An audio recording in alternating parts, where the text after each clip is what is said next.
Hey y'all, it's your girl Tai McQueen and welcome back to my channel.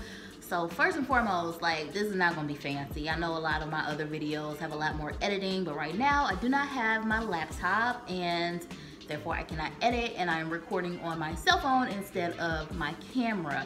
But I wanted to get this video out to you. First and foremost, happy 2019. This is the first video that I've made in quite some time, but I promise you guys I'm going to be here more frequently because I've decided to do not only just videos where I'm giving you information, but also doing a little bit of blogging.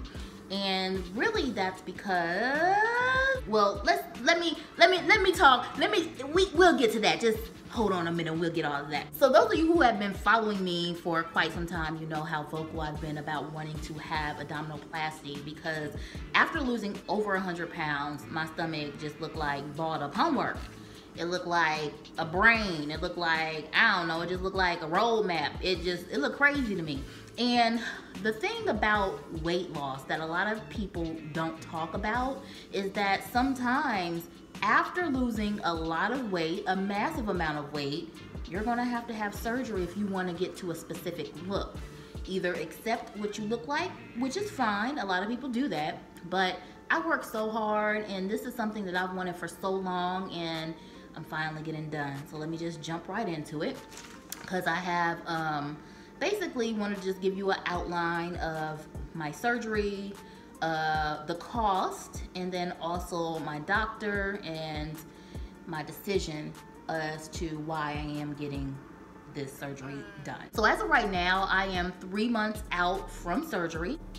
I asked on Instagram questions that you had about my surgery, and everybody asked the same question. What are you getting? What are you getting? What surgery are you getting? So let me break it down to you guys. I'm getting abdominoplasty, aka a tummy tuck, because once again, I've lost over 100 pounds, and basically my stomach is like, the best way to describe it, think about blowing up a beach ball and then letting the air out, and how it's just like, it doesn't go back to its regular form. It doesn't go flat. It's kind of like wrinkly. That's the same analogy that I'm going to use for my stomach. So after losing so much weight, you know, you got loose skin, you got a lot of other issues that are visible. And for me, it doesn't matter how small I get. I've been as small as 147 pounds and I still had this issue with the loose skin and just this area of my stomach that I can't get rid of. So I am having it surgically removed via tummy tuck, and that is what a tummy tuck is for. It's not for weight loss, but it definitely is going to help with like people who have mommy pouches, fupa, you know, whatever you want to call it. That is what the tummy tuck is taking care of.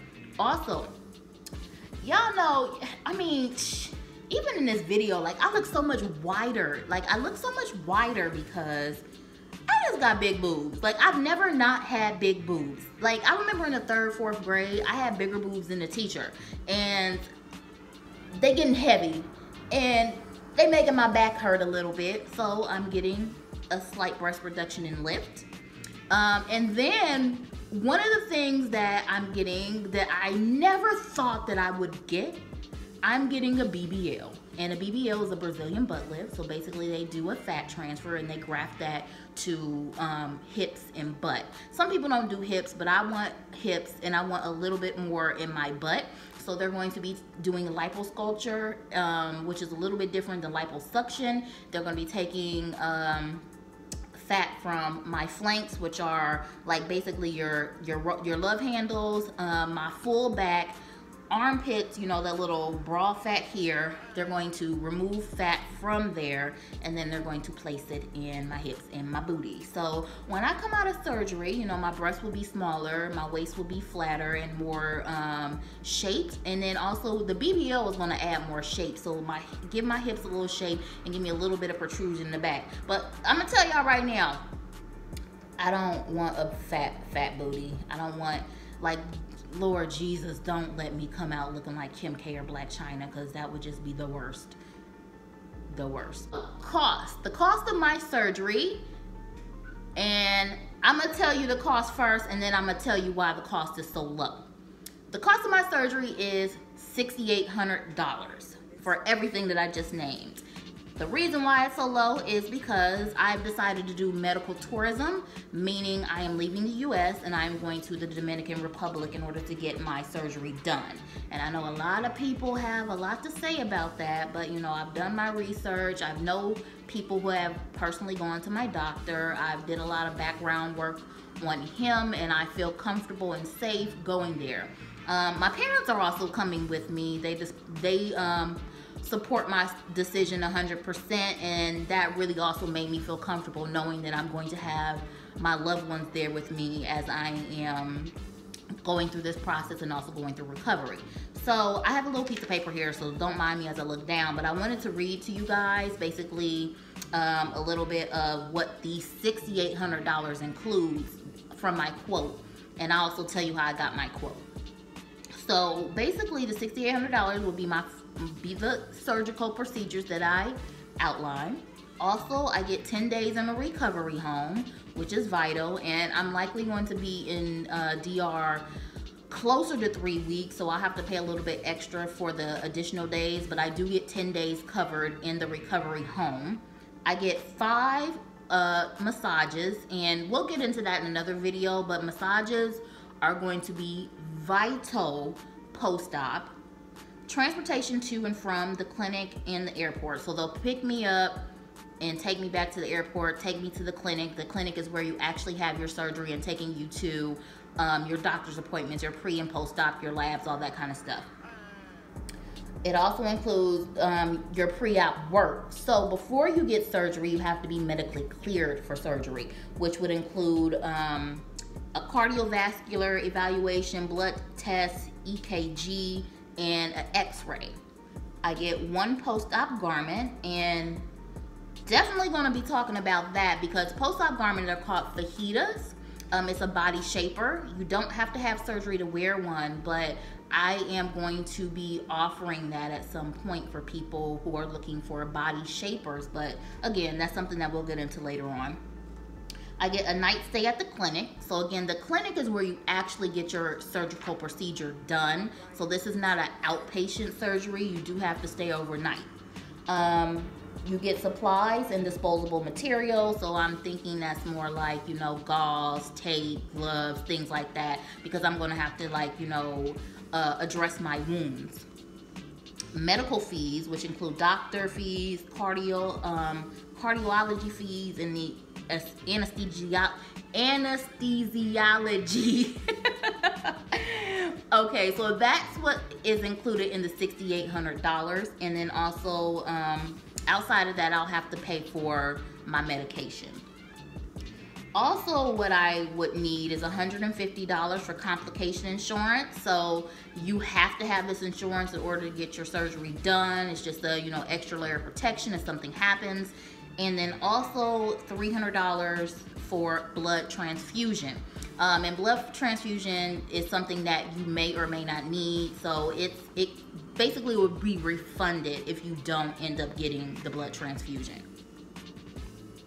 So the $6,800, it cannot be paid by any other means but cash. They do not accept debit, credit, financing, check, anything like that. It is only via cash. The only thing that they don't accept via cash is the wire transfer for the deposit. And my deposit was $300. So I sent $300 deposit via my bank to them. They got it. The wire transfer at my bank, because it was an international transfer, cost $45. So the requirements in order for me to get my surgery, I would need to have a BMI of 35 or below. So I am working now to lose a little more weight. I probably need to lose about 15 to 20 pounds max. I'm not really looking to lose a whole lot of weight, and that's because I am having a fat transfer. So I have 3 months until surgery, and I know me, I know how to lose 20 pounds in a month, but I'm not really focused on rushing to lose the 20 pounds. I'm really going to take about 8 to 10 weeks to lose that 20 pounds because I want it to stay off. And when you take your time to lose weight, you're going to have more success keeping it off versus rushing, doing crazy shit. And then when you're not doing that crazy shit, guess what? That weight comes right back on. Also, hemo. You have to have a hemo of at least 13. Hemoglobin basically is like and this is why you might also need a blood transfusion if your hemo gets too low. Hemo is basically like, you know, your blood. And there are things that I'm doing in order to increase my hemo. We'll get into that in another video. And also, in a few weeks, I'm going to go get my hemo checked so I know exactly where it's at, and then I know what I need to be doing in order to increase it or keep it level up into surgery. And they tell you really want to start working on your hemo 2 to 3 months out from surgery, and that's where I'm at. So I'm definitely working on my hemo. So my doctor, again, is in DR. His name is Dr. Israel Mañon. I'm not really trying to refer anyone to him, but I'm just telling you guys who my doctor is since people have asked. I actually found him on Instagram, and the way I found him are from friends that I know who have went to them and liking their work. And then more recently, I had a friend about 2 months ago just go to him as well, and I was like, all right, that's it, I'm giving this man a call because he's snatched her. I mean, snatched her. And I was like, you know what, I'm ready. I'm gonna do this. Now, my decision to get surgery, like I said, if a lot of you have been following me for a while, I've been talking about this since 2015. We are now here in 2019. And I don't want people to think that this is just something that I'm trying to do as a trend or something that I'm doing because I don't love myself or because I'm lazy and I don't work out. None of that is true. It wasn't a trend. Surgery bodies weren't the trend in 2015 the way they are now on Instagram. So this decision was already made, and it wasn't made to have a certain look. It was made really because I just wanted to get this pouch off of my stomach. Now again, Dr. Miami offered me a surgery back then, and I'm so glad that I didn't take it because honestly at that time I didn't know my body enough, and I would have rebounded and the surgery wouldn't have basically held itself, because surgery is not an end all. You still have to eat right, you still have to work out, and you're going to have to do that forever. Like, you can take breaks, but if you take too much of a break, you're gonna put on a lot of weight. People think you get surgery and that's the end of it. No, I don't care if it's a cosmetic surgery or a weight loss surgery, you are always gonna have to eat right and work out to maintain the body that you want. Also, one of the main reasons why I'm glad I didn't get it back then is because in doing more research and people who have had tummy tucks, like when I look at girls on Instagram, and no shade to anybody, I gotta say that because people are always offended about stuff. I look at girls that had a tummy tucks and I'm like, why do they look boxy? They look so boxy to me. Like, it looks to me, when I see the girls who have lost a lot of weight like I have, and they get their tummy tucks and their tummies be flat, but their body be boxy. And I'm like, why is that? You know why that is? Because they don't get the liposuction. You have to get the liposuction with your tummy tuck in order to shape your midsection. Otherwise, you're gonna be boxy. I didn't know that back in the day, and I would have just got the tummy tuck, and true, it would have got rid of my fupa, but it wouldn't have given me any kind of shaping or contouring. So that's just my own personal advice. Take it or leave it. If you're getting a tummy tuck and you also want to have more shape, get the lipo. Even if you don't do the fat transfer, get the lipo, okay? Another thing people use as an excuse to get surgery is they don't love themselves. Bitch, I so love myself. I can't love myself even. I don't know how much more I could love myself. And that has taken time because we live in a society where you're supposed to conform to a certain standard of beauty. And when you don't, people think you're ugly, or, you know, they try to down you. People will make you feel bad about yourself. I've gone through that my entire life. I have been bullied my entire life. I've been overweight my entire life. So I've had to deal with that, being dark skinned, having big lips, having natural hair. I've been bullied and teased and taunted my whole entire life. So I can say there were times in my life where I didn't always feel the best, but let's be clear.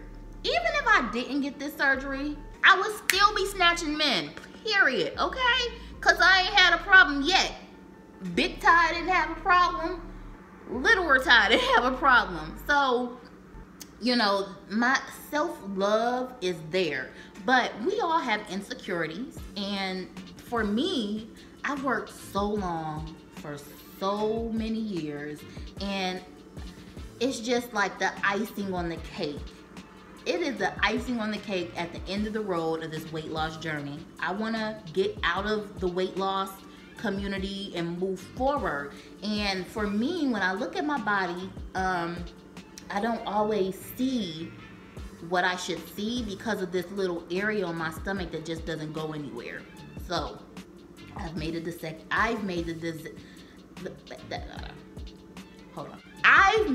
the executive decision in order to get it removed. So that's it for now, guys. If you have any questions about anything in this video or you want to know anything further, comment down below. Also down below, you want to know how to find me, Instagram, Snapchat, the information will be linked down below as well. So that's it for now, guys, and I will talk to you all later. Bye.